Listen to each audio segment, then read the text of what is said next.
काय health challenges होते म्हणून आला होतात किंवा का कॉल पसंत केला होता, काय सांगाल? माझं 84 वजन होतं सर. म्हणजे कंडक्शन लाईन असल्यामुळे स्लॅबवर चढताना दम लागत होता. खूप दिवसभर कंटाळा येत होता, कामावर मन नाही लागत, मग झोपून राहावंसं वाटत होतं. त्यावेळेस मग समीर सर ऍक्च्युली माझे क्लासमेटच आहे, ते दोघं आम्ही लहानपणापासून दोघं क्लासमेट आहे. ऍक्च्युली त्याला फोन केला की तो मला अरे असं होतंय, तर म्हणलं ठीक आहे जॉईन तरी करून बघ. मग चांगला अनुभव आला. मध्ये तरी थोडस 1-2 महिने गॅप पडला. आता माझं 74 वेट आहे सर.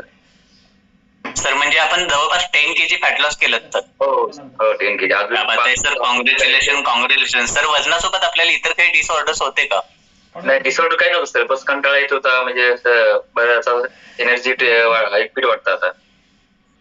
हा म्हणजे मग आता काय एनर्जी बूस्ट झाली का, स्टॅमिना वाढलाय का आपला? हो सर, हो छान वाटतं एनर्जी. दिवसभर कुठला कंटाळा नाही येत, साईड वरती वगैरे फ्रेश असतं दिवसभर. सर मग आपण इतकं कामात शेड्यूल आपलं बिझी असतं